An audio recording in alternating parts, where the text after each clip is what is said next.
Di awal film, kita melihat tokoh utama bernama Eddie Mora, seorang penulis gagal yang bermimpi bukunya akan sukses mampu membuatnya terkenal dan kaya. Ia menghabiskan seluruh waktu untuk menulisnya, namun selama beberapa minggu terakhir ia mengalami kebuntuan ide dan tidak mampu menulis bahkan beberapa halaman, karena semua pikirannya seolah menabrak dinding tak terlihat, di mana di baliknya hanya ada kehampaan. Kemudian ia bertemu dengan pacarnya, yang mengatakan ingin mengakhiri hubungan mereka. Ia lelah harus membayar semua kebutuhannya dan berharap mendapatkan kehidupan yang lebih baik. Sementara itu, Eddie sendiri merasa bahwa hubungan mereka baik-baik saja dan yakin suatu hari nanti mereka akan menikah. Namun Lindy tetap bersikeras dan percaya bahwa semuanya sudah berakhir di antara mereka. Hancur oleh kabar tersebut, Eddie meninggalkan kafe dan di jalan bertemu dengan saudara dari mantan istrinya bernama Verlon. Ia langsung menyadari bahwa pria itu terlihat seperti tunawisma dan Eddie berusaha menjaga harga diri, meyakinkannya bahwa ia memiliki kontrak dan sepenuhnya tenggelam dalam pekerjaan hingga tidak punya waktu untuk dirinya sendiri. Penjelasan seperti itu tidak meyakinkan saudara iparnya, dan ia menyarankan Eddie untuk minum bersama. Vernon mengakui bahwa ia sudah lama tidak berhubungan dengan saudarinya karena ia pindah keluar kota, dan Eddie berbagi bahwa selama ini ia belum menulis satu baris pun dan semakin tertinggal dari jadwal. Kemudian Vernon yang bekerja di sebuah perusahaan farmasi menawarkan bantuan dalam bentuk pil khusus yang mampu mengaktifkan potensi penuh otak manusia hingga 100% karena manusia hanya menggunakan 30%. Namun Eddie menolak, terlebih karena ia tidak memiliki uang untuk membayar obat tersebut yang seharga $800. Tetapi mantan saudara iparnya memberikan pil tersebut, meninggalkan kartu nama lalu pergi. Eddie memandangi pil itu dan menyadari bahwa ia tidak punya apa-apa lagi untuk dipertaruhkan, dan ia pun memutuskan untuk mengonsumsinya. Efek pil itu bekerja seketika, dan saat bertemu dengan istri pemilik apartemen di tangga yang menuntut pembayaran sewa, Eddie dalam hitungan detik membaca kondisinya dan memahami bahwa ia memiliki masalah di kampus. Ia melihat ketidakpastian dan kebingungan di matanya. Saat wanita itu berteriak padanya, Eddie memperhatikan sebuah buku di tasnya dan menyadari bahwa ia sedang belajar hukum. Aliran pengetahuan yang selama bertahun-tahun tersimpan di alam bawah sadarnya mulai terbentuk menjadi pikiran yang jelas, dan setelah berhasil menenangkannya, ia bahkan membantu menyusun catatan yang diperlukan. Kembali ke apartemennya, Eddie menyadari bahwa ia hidup dalam kekacauan, seperti kandang babi. Dan jika ia ingin menata pikirannya, ia harus memulai dari kekacauan di sekitarnya. Energinya benar-benar meluap dalam dirinya. Dan setelah selesai membersihkan, ia memutuskan untuk tidak berhenti dan langsung duduk untuk menulis bukunya. Kata-kata dengan sendirinya tersusun menjadi kalimat yang runtut dan tepat. Dan setelah bekerja hingga larut malam, Eddie pun tertidur. Namun, di pagi hari, ia menyadari bahwa kemampuannya telah menghilang. Dan semua yang kemarin terasa tanpa batas, kini kembali seperti semula. Meski begitu, ada sesuatu yang tersisa. Ia menunjukkan tulisan tersebut kepada editornya, dan saat ia pulang ke rumah, ia menemukan beberapa pesan di mesin penjawab. Editornya sangat kagum dengan karyanya. Eddie ingin menelepon kembali, tetapi ia menyadari bahwa tulisan itu bukan ditulis oleh dirinya yang sekarang, melainkan oleh Eddie yang berbeda. Menyadari bahwa ia membutuhkan pil itu lagi, Eddie pergi menemui Vernon, yang menyambutnya dengan wajah babak belur. Saudara iparnya tidak mengatakan siapa pelakunya, tetapi mengakui bahwa NZT belum disetujui oleh kementerian, dan produksinya sepenuhnya ilegal. Ketika Eddie mengaku membutuhkan pil lagi, Vernon setuju untuk membicarakannya. Namun ia meminta Eddie mengambilkan jasnya di tempat laundry dan membeli sesuatu untuk sarapan. Namun saat ia kembali, Eddie mendapati Vernon sudah tewas dan segera menelpon polisi. Hampir seketika ia menebak bahwa sang pembunuh sedang mencari pil tersebut dan kemungkinan tidak menemukannya. Menyadari apartemen sudah dalam keadaan berantakan, Eddie tidak ragu dan dalam pencarian paket yang diinginkan justru menambah kekacauan tanpa memikirkan konsekuensinya. Akhirnya, di dalam oven, ia menemukan apa yang ia cari, sekaligus setumpuk muang. Setelah menyembunyikan paket tersebut, ia membuka pintu untuk polisi yang datang. Di kantor polisi, ia mengaku tidak mengetahui apa yang dilakukan Vernon dan bertemu dengannya secara kebetulan. Polisi pun melepaskannya dengan meminta nomor telepon, dan sesampainya di rumah, ia langsung meminum pil itu. Kesadarannya kembali jernih, dunia terasa tajam dan teratur, dan uang milik Vernon yang didorong oleh lonjakan motivasi yang luar biasa memungkinkan Eddie menyelesaikan bukunya hanya dalam 4 hari. 1 pil per hari, dan kemungkinannya terasa tanpa batas. Ia berubah dengan sangat cepat, menjelma menjadi sosok percaya diri yang mampu menguasai hampir segala hal, poker, piano, kedokteran, hingga pasar saham. Tidak ada lagi topik yang terasa tertutup baginya, dan di lingkungan manapun, ia selalu menjadi pusat perhatian. Rasa takut dan gugup menghilang, dan ia tak mampu berhenti karena perasaan seolah maha kuasa benar-benar membanjirinya. Tak lama kemudian, sebuah ide mulai terbentuk di kepalanya, sesuatu yang akan membawanya ke level yang benar-benar baru. Ia mulai mempelajari pasar saham, dan dengan bantuan sisa uang Vernon sebesar $800, hanya dalam beberapa hari, ia berhasil menghasilkan $7.000.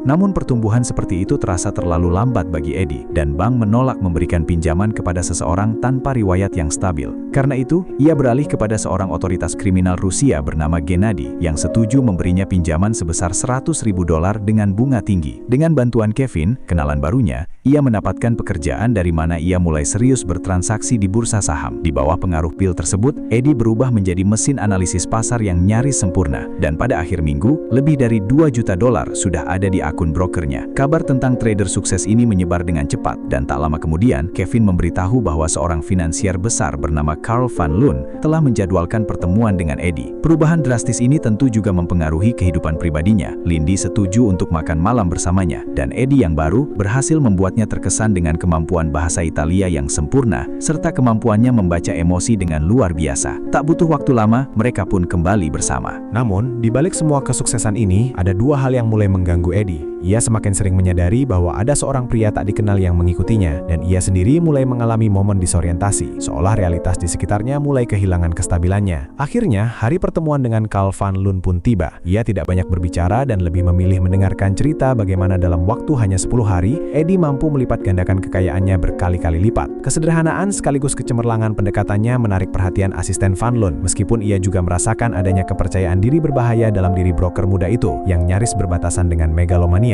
Saat sudah berada di dalam mobil, Van Loon meminta Heidi melihat daftar perusahaan, dan hanya dalam beberapa menit, ia menyadari bahwa sang taipan sedang mempersiapkan merger besar dengan bisnis milik Hank Edward. Carl hampir tidak bisa menyembunyikan ketercekutannya, melihat betapa cepatnya pendatang baru itu menganalisis situasi, dan ketika Eddie menunjukkan resiko kegagalan kesepakatan tersebut, sang taipan langsung menjadwalkan pertemuan berikutnya. Terinspirasi oleh ketertarikan Van Loon oleh kemampuannya, Eddie memutuskan untuk berjalan-jalan. Ia tidak menyadari bagaimana dirinya berjalan sejauh 20 blok dan tiba-tiba sudah berada di sebuah stasiun kereta bawah tanah, di mana secara tak terduga ia terlibat perkelahian dengan 4 orang dan berhasil menang, meskipun sebelumnya ia tidak pernah bisa bertarung. Pil itu seolah menarik teknik bela diri yang pernah ia lihat di film dari kedalaman ingatannya, dan itu sudah cukup untuk mengalahkan lawan-lawannya tanpa banyak kesulitan. Lompatan berikutnya membawanya ke sebuah bar di pinggiran kota. Lalu tiba-tiba ia sudah berada di sebuah pesta, di mana ia kembali melihat pria misterius itu dan pergi bersama seorang wanita yang tidak dikenalnya ke sebuah hotel. Ketika efek pil itu hilang, ia tidak dapat mengingat 18 jam terakhir dalam hidupnya. Dampak perkelahian malam itu mulai terasa, dan dengan kaki yang terluka, Eddie nyaris tidak mampu pulang ke rumah. Keesokan harinya saat terbangun, ia mulai menyadari bahwa obat tersebut memberikan dampak negatif pada kondisinya, dan setelah menolak untuk meminum pil, ia memutuskan untuk mengerjakan dokumen milik Van Loon. Namun bagi Eddie yang biasa, berkas-berkas itu terlihat seperti kumpulan hieroglif yang tidak dapat dipahami. Karena menolak obat tersebut, tubuhnya terasa tidak enak dan ia meminta Kevin untuk menjadwal ulang pertemuan dengan Van Loon. Tetapi Kevin bersikeras, yakin bahwa orang seperti itu tidak akan memberikan kesempatan kedua. Pada waktu yang telah ditentukan, Eddie tetap datang ke pertemuan. Namun tanpa pil, ia merasa rapuh dan tertekan. Dari Carl, ia mengetahui bahwa 2 tahun lalu tidak ada yang mengenal Hank Edward dan kini ia memimpin salah satu perusahaan energi terbesar. Namun pikiran Eddie justru dipenuhi hal lain.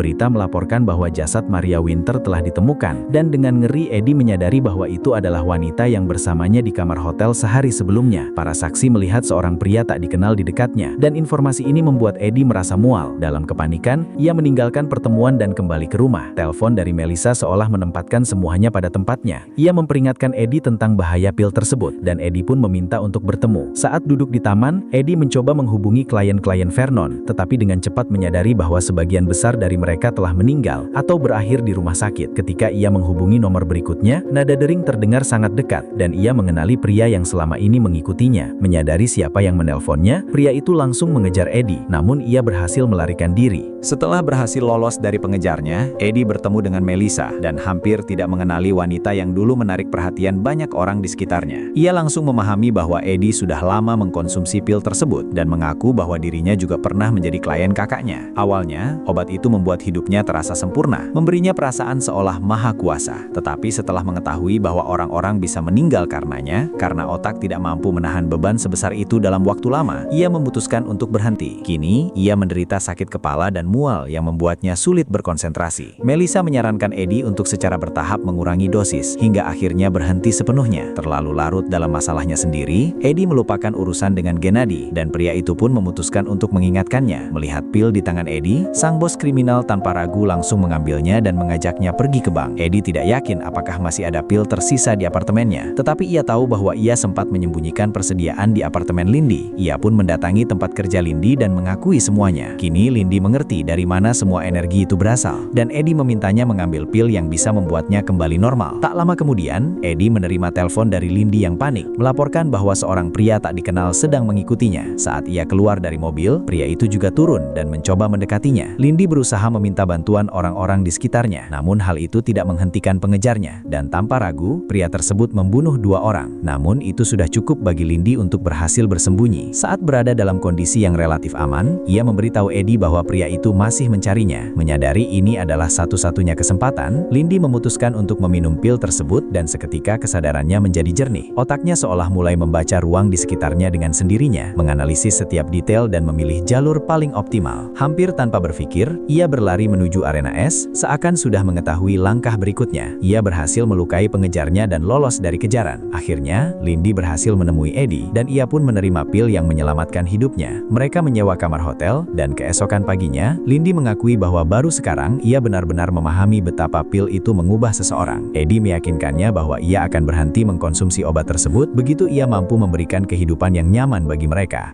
Namun, masalah baru pun muncul. Efek pil itu memberikan kesan yang sangat kuat pada Gennady, dan Eddie memberinya beberapa pil, mencoba membeli waktu. Menyadari bahaya yang semakin dekat, ia menyewa pengawal dan meminta mereka untuk tetap menjaga jarak agar tidak menarik perhatian yang tidak perlu. Eddie akhirnya bertemu dengan Van Loon, yang mengakui bahwa setelah mempelajari laporan yang telah disiapkan, ia memecat beberapa karyawan yang tidak mampu melakukan apa yang bisa dilakukan oleh satu orang. Maka, 2 bulan setelah mulai mengonsumsi pil tersebut, Eddie menjadi perantara kunci dalam merger perusahaan terbesar dalam sejarah. Menyadari bahwa cepat atau lambat pil itu akan habis, Eddie menawarkan seorang ahli kimia sebesar $2 juta untuk menciptakan batch baru obat tersebut, dan ia pun setuju. Agar selalu memiliki pil di dekatnya, Eddie meminta penjahitnya membuat kantong tersembunyi di semua jasnya. Namun, situasi segera menjadi rumit ketika Eddie mengetahui bahwa seorang saksi dalam kasus Maria Winter telah mengidentifikasinya sebagai pria yang terlihat di dekat korban pada malam pembunuhan. Ia menyewa pengacara terbaik di New York dan mengetahui bahwa semua jejak di tempat kejadian telah dihapus dengan rapi.